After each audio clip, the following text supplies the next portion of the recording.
सबसे पहले मैं आपको एक वीडियो दिखाता हूं जिसमें एक महिला पुलिस की है जो कह रही कि जी आर्मी वाले थाने में घुसे, 10-15 लोगों ने थाने में तोड़फोड़ की और हमारे साथ मारकूट किया, महिलाओं को भी मारा। तो यहाँ सबसे पहले तो कहना चाहता हूँ कि आर्मी का जो डिसिप्लिन है और हमें बिल्कुल सिखाया जाता है कि महिला, बुजुर्ग और बच्चों पर हम हाथ उठाते नहीं। ठीक है, तो पहले तो मैं आपको वीडियो दिखाता हूँ। वो लोग जो आहे 10-15 लोक जो अंदर घुसे आणि सगळ्या कर्मचाऱ्यांना मारहाण केली। 3 महिला कर्मचारी थे और 4-5 जेंट्स थे। उन सबको मारा है यहाँ टोटल वो क्या है, वो इधर भी थे बाहर और कुछ अंदर भी थे। वो ये वीडियो आपने देख लिया होगा। जैसा कि मैडम ने कहा कि जी आर्मी वाले घुसे, मारपीट की, तो यहाँ एक चीज कह देना चाहता हूं कि ये जरूर मानता हूं कि फौज ने जो गुस्से में चीजें की हैं, जो तोड़फोड़ की हैं, उसके पीछे का कारण क्या था वो आगे मैं आपको वीडियो में बताऊंगा। टूटी हुई टेबल कुर्सियां और तोड़फोड़ के बाद थाने के बाहर पड़ी ये बाइकें सेना के जवानों की आज इस वीडियो के दौरान जो पंजाब पटियाला में कर्नल साहब के साथ पुलिस वालों द्वारा जो दुर्व्यवहार किया गया है, उसी केस के रिलेटेड कुछ खास पॉइंटों पर मैं चर्चा करना चाहता हूं, क्योंकि बहुत सारे साथियों के फोन आ रहे हैं, मैसेज भी आ रहे हैं कि साहब कल पंजाब के सीएम से जो मुलाकात हुई थी उसका आगे का अपडेट क्या है। सीएम साहब ने जो बड़े बड़े बोले थे कि भाई मैं 5 बजे पूरे पुलिस वालों को बुला रहा हूं और 6 बजे मैं परिवार को न्याय दे दूंगा। कर्नल साहब की वाइफ के सिर पर हाथ रखकर ये बातें बोली थी सीएम भगवंत मान ने। लेकिन आगे मैं आपको बताऊं कि शाम को 6 बजे के बाद में भगवंत मान जी फुस हो गए। कर्नल साहब के परिवार की तरफ से 6 बजे से लगातार उनको कॉल पर कॉल किए गए, उन्होंने नंबर दिया था, लेकिन 9 बजे तक फोन ही नहीं उठाया। और फिर 9 बजे फोन उठाकर क्या बातें कही गई आज इस वीडियो में बताता हूं। दूसरा पहलू, हमारी आर्मी की एक कॉन्फ्रेंस हुई थी जिसमें हमारे आर्मी कमांडर साहब, जो कमांड है हमारी, उसके आर्मी कमांडर साहब आए थे और इधर से डीजीपी गौरव यादव जी, जो कॉन्फ्रेंस की थी आपने देखा ही था। उस सिलसिले में मेरी आज हमारे फौज के कुछ सीनियर अधिकारियों से ऐसी चर्चा चल रही थी, तो इस चीज का मुझे पता चल, जो चीजें सामने आई मेरे, कि साहब आर्मी चीफ इस बात से नाराज हैं और उन्होंने कहा कि भैया इस कॉन्फ्रेंस का हमें बताया क्यों नहीं गया, आप कैसे चले गए कॉन्फ्रेंस के लिए, और जो एक्शन लेने चाहिए थे वो क्यों नहीं लिए गए। इस तरह के इनपुट जो हमारे पास आए हैं, हालांकि मैंने कहा था कि भाई ये चीजें हम जो बात कर रहे हैं हम लोगों के सामने सार्वजनिक करें, आपके नाम या ये रिकॉर्डिंग, तो उन्होंने कहा कि नहीं नहीं ये जी हमारे लेवल तक की बातें हैं, इनको आप रिकॉर्डिंग को सार्वजनिक नहीं करेंगे। नहीं तो मैं चाहता उनका नाम भी इसमें सार्वजनिक करता, लेकिन अभी उन्होंने कुछ समय के लिए इन चीजों को कहा कि आप नाम मत लो, बातें आप बता दो। जो सीएम साहब को कई कॉल करने के बाद 9 बजे कॉल किए गए, वो भी इनपुट कहीं से आया है, वो भी आपको बता देता हूं। इतना जरूर कहूंगा कि वीडियो को देखकर ज्यादा ज्यादा शेयर करें, वीडियो को पूरा देखें, आपको इसमें आपके लिए कोई जानकारी जो हासिल होंगी। क्योंकि कल भगवंत मान जी ने जो कहा था कि हम इस केस में न्याय देंगे, उन पुलिस वालों को बख्शेंगे नहीं, चंद एक पुलिस वालों की वजह से पूरा पंजाब पुलिस और पूरी सरकार बदनाम हो रही है, इसलिए उनको सख्त सजा देंगे। लेकिन शाम को 6 बजे वो कैसे भूल गए, क्या हुआ, इसी सिलसिले में ये वीडियो है। दूसरा, कुछ लोग जो हमारे कमेंट्स भी करते हैं कि साहब आप तो पुलिस वर्सेज इस केस को आपने आर्मी बना दिया और पुलिस को आप बैकफुट पर ला रहे हो। ऐसा नहीं है। मेरा ये केस बताने का मेन मकसद क्या होता है, मैं भी चाहता हूं कि हिंदुस्तान में जो घटनाएं पहले हो चुकी हैं, आर्मी ने कई बार ऐसा कड़ा रुख अपनाया है जिससे पुलिस को बैकफुट पर आना पड़ा है। इसी सिलसिले में एक कहानी मैं आपको छोटा सा वीडियो दिखाता हूं, पहले तो वीडियो देख लो। ये आपने वीडियो देखा होगा, ये महाराष्ट्र नासिक का वीडियो है। क्या केस हुआ था ये भी मैं आगे आपको बताऊंगा, लेकिन आर्मी के 100 से ज्यादा जवान थाने में पहुंचकर उन्होंने तोड़फोड़ मचाई, पुलिस वालों को कूटा। हालांकि जो इसमें एक महिला पुलिस वाली जो बयान दे रही थी कि जी लेडीजों को भी पीटा, मैं इस बात को नहीं मानता। हमारी सेना के अंदर ये बिल्कुल डिसिप्लिन का जो चीजें सिखाई जाती है ना, उसके अंदर की बुजुर्ग और महिलाओं पर अत्याचार हम नहीं करते। किसी भी परिस्थिति में महिला और बुजुर्गों पर, बच्चों पर हाथ नहीं उठाती है सेना। पुलिस का काम ये है। पुलिस ने तो अभी मैंने सुना है यूपी में एक कस्टडी में एक बच्चा जो कि नाबालिग था, पीट पीट के वो बच्चा ही नहीं रहा। इधर पंजाब में भी एक बच्चे को उसने वीडियो भेज रखा है मेरे पास, जिसकी माँ कह रही है कि स्कूल में पढ़ने वाला बच्चा था और कोई स्कूल की तरफ से शिकायत गई थी तो थाने में बुलाकर इतना मारा कि वो चल बसा। तो ये अत्याचार करती है पुलिस, और फिर उस अत्याचारों को सिविल जनता तो उन अत्याचारों के खिलाफ बोल नहीं सकती। लेकिन बोलते हैं ना कि प्रकृति ने ऐसे नियम बनाए हैं कि प्रकृति में आप किसी के बाप बन रहे हो तो आपका भी कोई बाप है। उसी तरह संविधान के अंदर जो पावरें आपको दी हुई है, जहां आपकी पावर खत्म हो जाती है, जहां आपका लठ का जोर खत्म हो जाता है, उस लठ के जोर से भी ऊपर किसी का जोर है तो सेना का, जो 1 मिनट में लठ चढ़ा देती है। और हम इसी विषय पर आज बहुत से हमारे सीनियर अधिकारी चर्चा कर रहे थे कि भाई सेना ने एक्शन क्यों नहीं लिया। सेना चाहती तो उन 12 लोगों को 1 मिनट में उठाकर उनकी वो हालत करती कि आज उनके परिवार और सीएम साहब घूम रहे होते। जैसे महाराष्ट्र का मैंने बयान दिखाया, महाराष्ट्र के सीएम साहब तुरंत आकर कॉन्फ्रेंस करते हैं, कानून सबके लिए बराबर है, किसी को नहीं बख्शा जाएगा। तो आज क्यों 15 दिन मान साहब को लगे, और 15 दिन बाद में भी जो उनके जवाब आए हैं वो भी, उस पर भी हम चर्चा करेंगे। लेकिन हमारा मकसद है कि इस तरह की घटनाएं दोबारा ना हो, सेना ऐसे सख्त एक्शन ना ले। फिर न्यूज वाले बढ़ा चढ़ाकर बोलते हैं। न्यूज ने जो हकीकत की कहानियां हैं न्यूज छिपा लेती है, और उस छिपाने का कारण है कि पुलिस जाकर उन पर प्रेशर डालती है। जैसे पटियाला वाले केस में आपने देखा कि जिस ढाबे वाले ने कर्नल साहब की मैडम को वो डीवी बार वो चीजें दी थी, कहा था कि सब पुलिस वालों का रवैया यही है, हम भी इनसे परेशान हैं, और बाद में उसी पुलिस वाले को दबाकर बयान दिला दिया गया जी वो तो दारू पीने से। तो ये पुलिस मनमाना बयान दिला देती है, लेकिन ये नहीं सोचती कि पब्लिक भी कोई है। तो वीडियो वैसे ही धीरे धीरे लंबा हो जाता है। आज इसी विषय पर चर्चा करेंगे। मैं चाहूंगा कि वीडियो को देखकर शेयर जरूर करें। और एक इंपॉर्टेंट चीज हमारे साथियों से कहना चाहता हूं कि चैनल आपका है। सैनिकों के लिए हर उस आम आदमी की आवाज, अभी तक हम ज्यादातर हमारे सैनिकों की आवाज उठाते थे, चाहे वो अंदर या बाहर कहीं भी, लेकिन अब धीरे धीरे हमारे जो पॉइंट आ रहे हैं कि कहीं भी किसी के साथ, चाहे वो ड्राइवर है, किसान है, आम आदमी है, उनके साथ भी पॉइंट उठाओ और इसकी संख्या बढ़ाओ। तो सबसे पहले मैं जिम्मेवार देता हूं अपने सैनिकों को। कहीं भी अन्याय अत्याचार होता है तो हमारे पास जरूर भेजा करो इन चीजों को। और चैनल से हर व्यक्ति कोशिश करो इसको 10+ करने की या 100+ करने की। 10+ करते हो तो हम आज 8,65,000 से 80,65,000 चले जाएंगे। 100+ करते हो तो हम 8 करोड़ से प्लस चले जाएंगे। और न्यूज से भी बड़ी ताकत आजकल सोशल मीडिया है, और वो हम बन सकते हैं। हमें जरूरत नहीं है इस तरह की भांड मीडिया की जो पैसे लेकर पब्लिसिटी करती है, चुनाव में पब्लिसिटी करती है, ऐसे कामों में तुरंत उसको बात को घुमा देती है। ठीक है, सहमत हो तो वीडियो शेयर करेंगे। और उसी के साथ एक चीज और मैं कहना चाहूंगा हमारे साथियों से, पुलिस वालों के अन्याय अत्याचार के खिलाफ सिविल पॉपुलेशन नहीं लड़ सकती, वो लाचार है। इनके खिलाफ लड़ने की ताकत या तो है किसके पास, सेना के पास।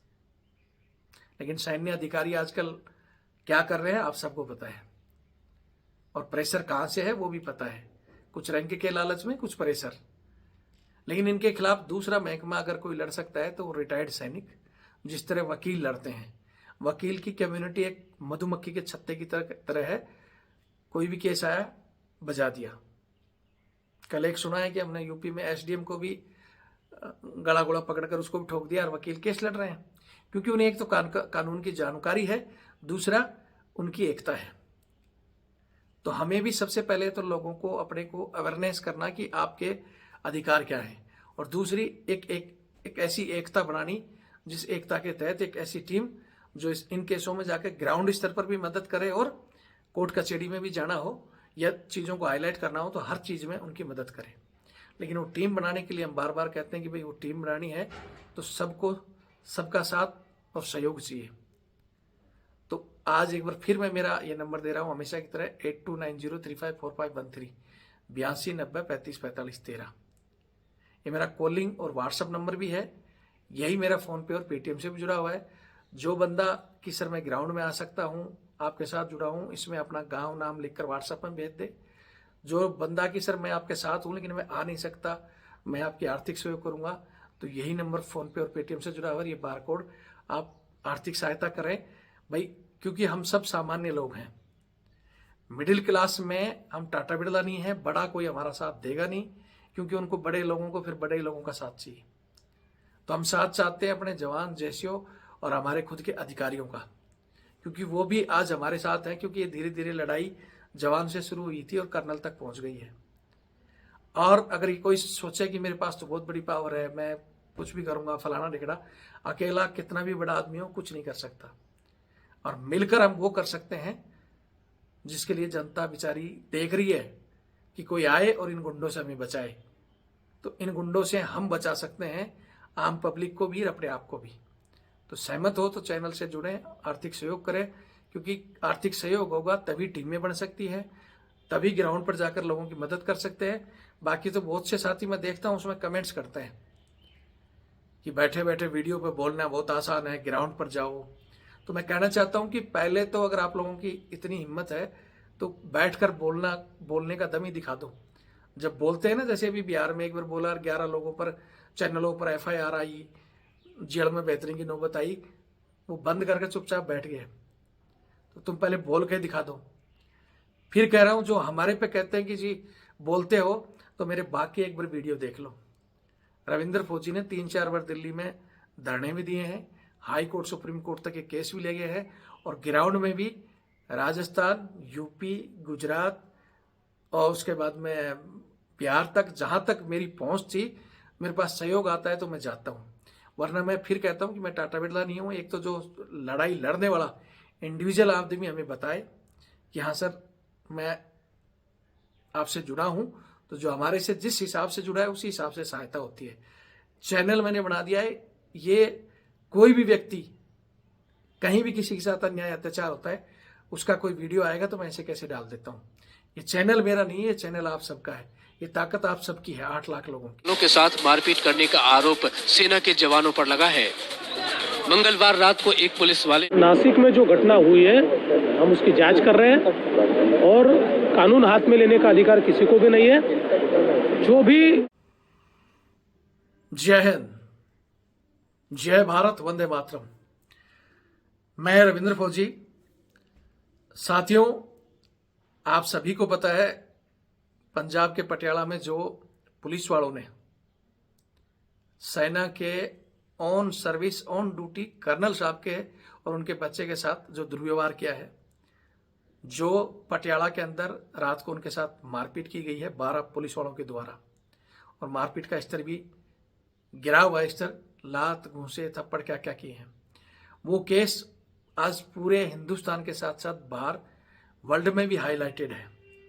लोगों की नज़र है कि आज हिंदुस्तान की आर्मी जिसका झंडा बुलंद होता था कोई ज़माने में, आज वो अपने कर्नल के साथ नहीं लड़ पा रही है।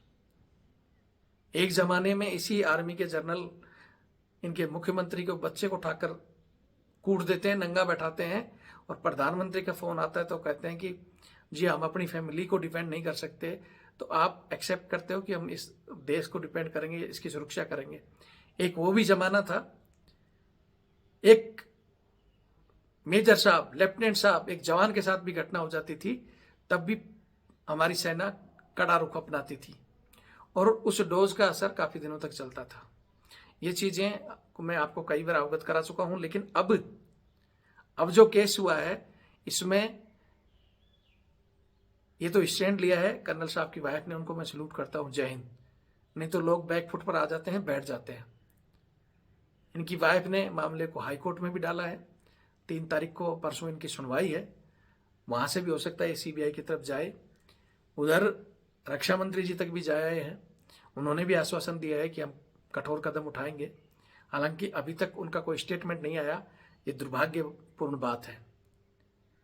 उसके अलावा एक कॉन्फ्रेंस हुई है जिसका मैं आपको बता चुका हूँ कि आज जो हमारी बातें हुई हैं उसमें निकल कर आया है कि आर्मी चीफ साहब ने कहा कि हमें बताया कि उन्हीं कॉन्फ्रेंस से पहले, मतलब बताया नहीं गया था किस लेवल में हुई है।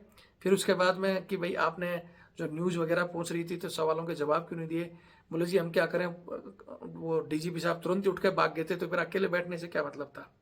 तो ऐसी कुछ बातें हुई हैं।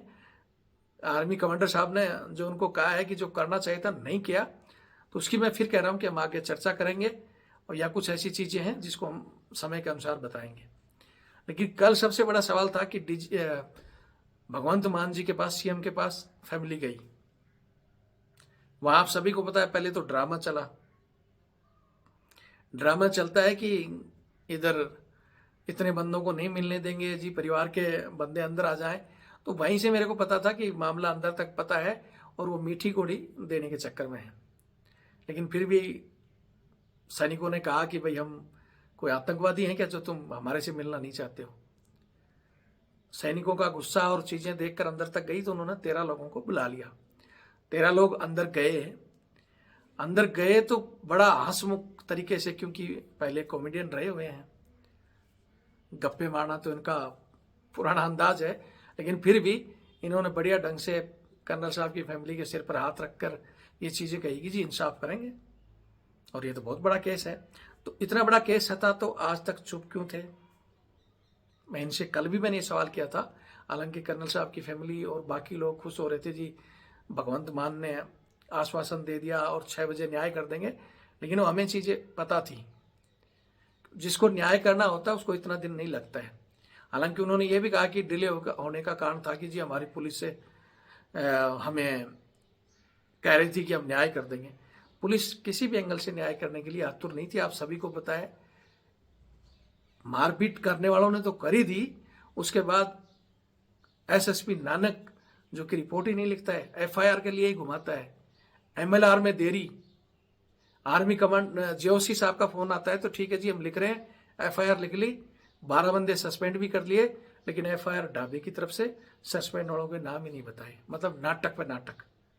फिर आर्मी कमांडर का जोर, धरने हुए, तब जाकर 21 को एफआईआर लिखी गई बाय नेम, और फिर उनको सस्पेंड करके जिले से बाहर किया गया, जो भी उचित नहीं था। मैं कई बार कह चुका हूं कि अगर इस समय ये कह रहे हैं कि जी पंजाब पुलिस की किरकिरी हो रही है, सीबीआई के पास केस हर जगह, अब मेन हर जगह से जो बातें निकल कर आ रही हैं यही है कि सीबीआई के पास केस न जाए। आपको बता दूं, पुलिस भी यही चाह रही थी कि जी हम 3 करोड़ की सेवा करते हैं, विश्वास रखो। भाई तुम्हारे पर कौन विश्वास करे। 4 बार तुम एसआईटी बदल चुके हो, ड्रामा तुम कई बार कर चुके हो। अगर तुम्हें करना ही था तो मैंने कहा था कि आपकी छवि बचानी है तो आपको फर्स्ट में ही उन बंदों के साथ सख्ती से पेश आते हुए सस्पेंड करके और उनको जेल भेजना था। जब जैसे अभी मैंने महाराष्ट्र का वीडियो दिखाया ना, जिसमें सीएम साहब कह रहे हैं कि जी कानून के लिए सब बराबर हैं, चाहे कोई भी हो। तो फिर कोई में क्या ये 12 पुलिस वाले नहीं आते क्या। आप सेना के जवान जो 100 पुलिस में घुसे और वो कर दिया, लेकिन इस समय आप कह रहे हो कि जी न्याय सबके लिए बराबर है, तो इन पुलिस वालों को क्यों नहीं जेल भेजा गया। जबकि सामान्य आदमी किसी एसपी को या इनको थप्पड़ मार दे, किसी भी पुलिस वाले को, या कोई जवान मार दे तो तुरंत गिरफ्तारी मांगते हैं, और वो बैठे एसडीएम लेवल तक के या जो अपर लोअर कोर्ट है वो तुरंत जेल भी भेज देते हैं, बिना सोचे समझे कि जी हमारा तो काम यही है, पुलिस लेके आई तो करना ही करना है। तो फिर ये क्यों नहीं गए। आपका ये काम था कि इनको पकड़ते, इनको जेल के हवाले कर देते, जेल में बंद कर फिर कहते कि जी हाँ अब इंक्वायरी चलेगी इनकी। उसके बाद वो लोग कोर्ट जाते, कोर्ट इनको जमानत देता था। आप कह सकते थे भाई हम अपनी कार्रवाई कर रहे हैं, कोर्ट ने जमानत दे दी। ये था एक प्रॉपर तरीका, प्रॉपर चैनल और प्रॉपर कार्रवाई। लेकिन इन्होंने किसी भी एंगल से वो कार्रवाई नहीं की, उसमें डिले किया। उसके बाद एक और मजिस्ट्रेट के स्तर पर कमेटी बनाई गई, वो भी ऐसे ही घूम रही है। उसके बाद में एसआईटी के हेड एक बनाए गए, उनको बदली कर दिया गया। दूसरे बनाए गए, उन्होंने भी कल एक्शन किया। जब वो सीएम से मिलने जा रहे थे तो वो पटियाला पहुंचे। हालांकि उनका स्टेटमेंट बहुत अच्छा था, मैंने देखा है। और उन्होंने ये भी कहा कि भाई अगर, क्योंकि आजकल मीडिया का ज़माना है, किसी बंदे ने कोई वीडियो बनाया हो तो उन्होंने एक नंबर भी जारी किया है।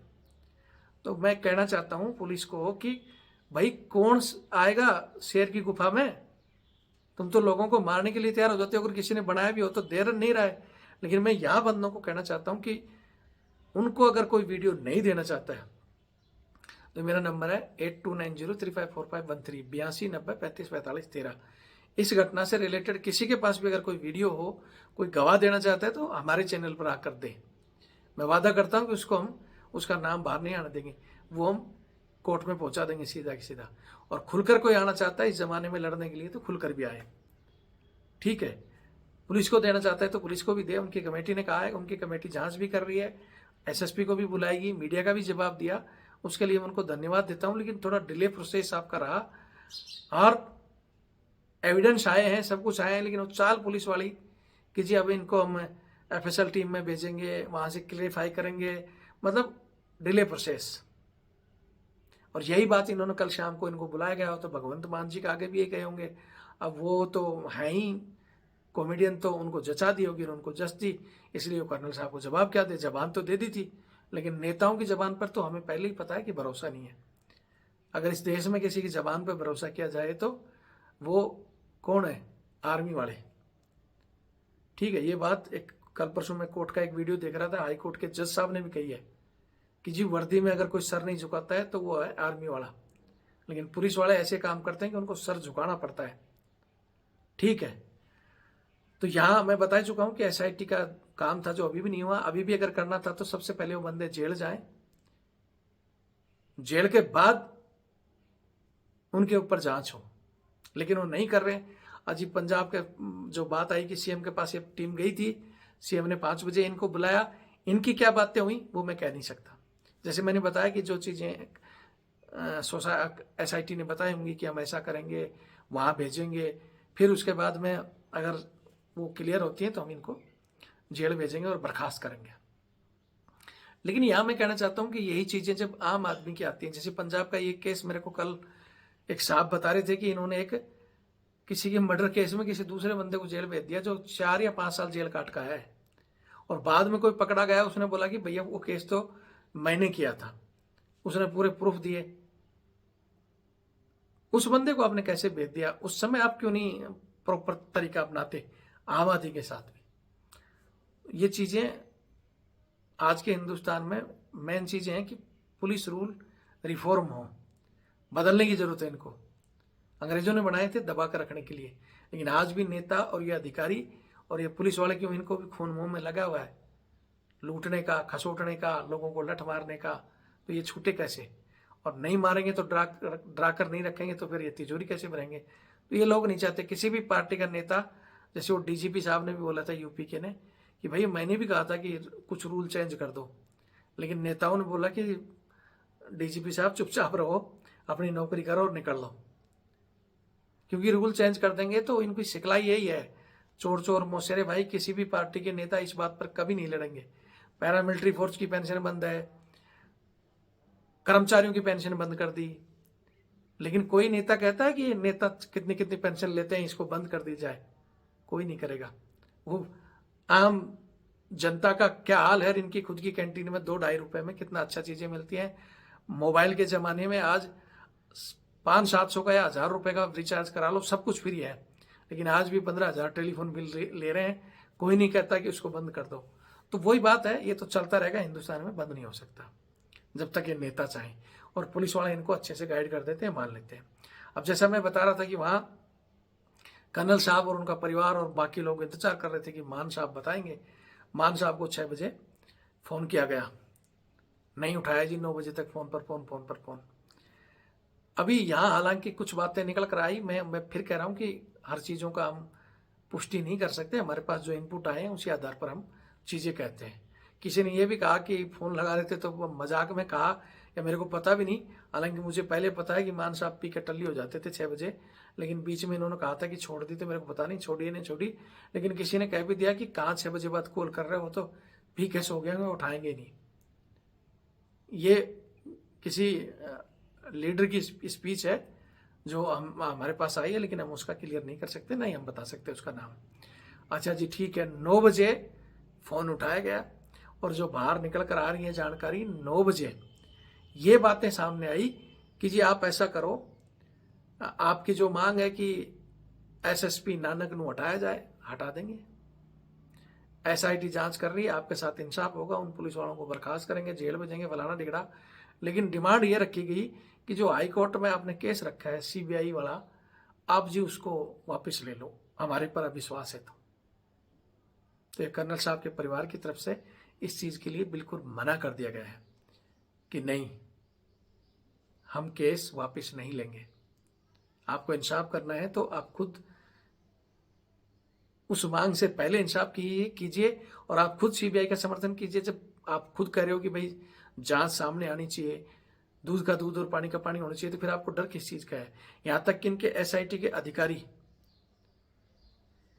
उन्होंने ये चीज़ें कही हैं कि ठीक है भाई, हम भी ये एविडेंस वगैरह सब कलेक्ट कर रहे हैं और ठीक है, अगर सीबीआई भी आती है तो हम उनके हवाले ये चीज़ें कर देंगे और दूध का दूध और पानी का पानी होना चाहिए। फिर सरकार क्यों नहीं चाहती? ये सरकार के खास कमाऊ पूत हैं जिनको बचा रही है, या वो बीच की कड़ियाँ इनको बचा रही हैं। उसकी भी बहुत सारी टिप्पणियाँ आई, मैं उन चीज़ों पर अभी कहना नहीं चाहता, समय समय पर वो भी चीज़ें बताएंगे।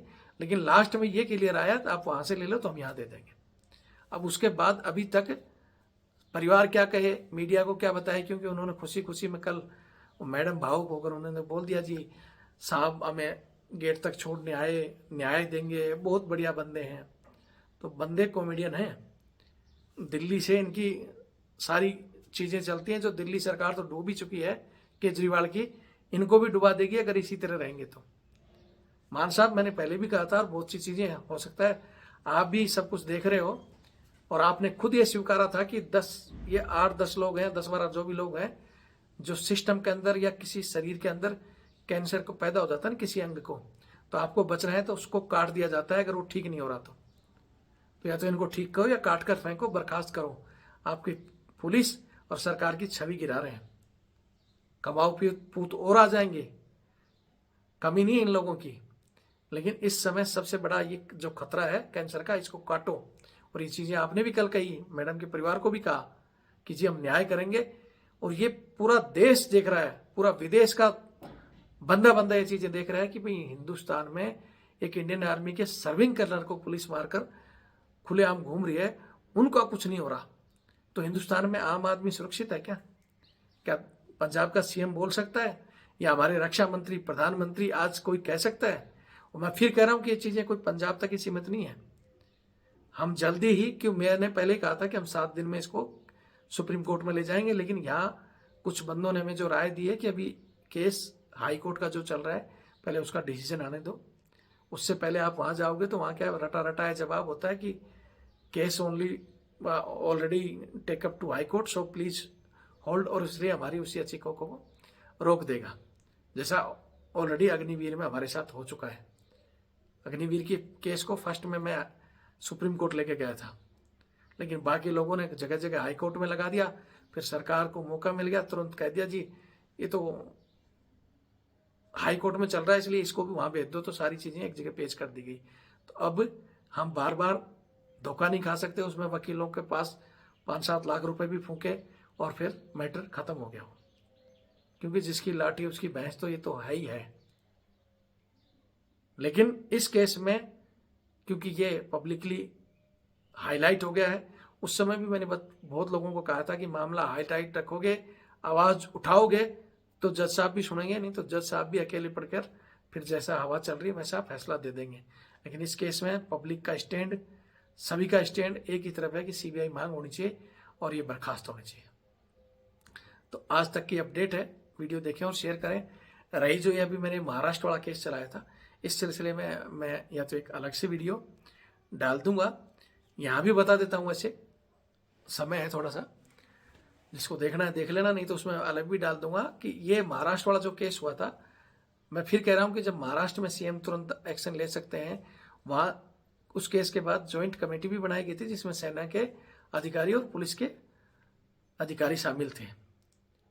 दोषियों को सजा मिली थी, ये भी बता दूं कि उस केस में फौज के कुछ बंदों को जो पनिशमेंट मिली थी उन्होंने खुशी खुशी उस पनिशमेंट को स्वीकार किया था कि कोई गलत बात नहीं, पनिशमेंट मिली है लेकिन जो डोज दिया है वो कई सालों तक असर पड़ेगा। तो कुछ लोग ऐसे होते हैं कि पनिशमेंट से डरकर अगले रैंक के चक्कर में डलकर या पनिशमेंट में कितना नुकसान हुआ होगा उनको, जो उनका जो पे फाइन किया गया था, किसी का 14 दिन या 28 दिन, जो फाइनेंशियली लॉस उनको हुआ था वो लॉस कोई दिक्कत नहीं, लेकिन उनके सम्मान का जो लॉस हो जाता वो वापस नहीं आता है। जैसे आज एक कर्नल साहब के परिवार को कितना फेस करना पड़ रहा है। अगर थोड़ा सा एक्शन ले लेते कुछ नुकसान होता, लेकिन क्या आज नुकसान नहीं हुआ? आज कितनी कमेटियां धरना दे रही हैं, क्या उनमें फाइनेंशियल लॉस नहीं हो रहा? मेजर साहब की फैमिली को कोर्ट में जाना पड़ा, क्या वहाँ वकीलों में पैसा नहीं लग रहा? दिल्ली राजनाथ जी से मिलने, यहाँ सीएम साहब से मिलने, दिन रात जो चक्कर लगा रहे हैं, जो माइंडली डिस्टर्ब हो रहा है, क्या वो गाड़ियाँ ऐसे ही चल रही हैं, उनमें पैसा नहीं लगता? पैसा यहाँ भी खर्च हो रहा है और इंसाफ भी नहीं मिला, सेना को इंसाफ की भीख मांगनी पड़ रही है। और वहाँ पैसा तो गया लेकिन सम्मान उसी समय आ गया जब लोग उनको जाकर वहाँ कूटा गया। और न्यूज ने एक्चुअली में जो बाकी जिस सही न्यूज़ थी उन्होंने तो सही दिखाया, लेकिन कुछ न्यूज़ों ने जैसे पुलिस के जो एरिया में जो न्यूज़ थी वो पुलिस का वो दिखा दिया कि जी पुलिस वालों को कूटा, जवानों की गलती, फलाना ढिकड़ा। हालांकि उसके नीचे जो कमेंट्स मैंने पढ़े हैं सारे के सारे आर्मी जिंदाबाद, आर्मी ने ठीक किया, ये पुलिस वालों को रवैया फलाना, सारे वही कमेंट्स है। पब्लिक खुश थी। इन्होंने मामले को कुछ न्यूज़ों ने तोड़ दिया कि जी उनके पास हेलमेट नहीं था और हेलमेट दिखाने के चक्कर में वो पुलिस से लड़ पड़े, पुलिस से कूटा। मामला ये था ही नहीं। मामला आपको बता देता हूँ, उस केस में भी क्या था, एक लेफ्टिनेंट कर्नल साहब, एक लेफ्टिनेंट साहब अपनी मोटरसाइकिल से किसी का केस के सिलसिले में थाने में जाते, जहाँ उन्होंने गाड़ी जहाँ खड़ी की थी वो गलत पार्किंग में कर दी थी।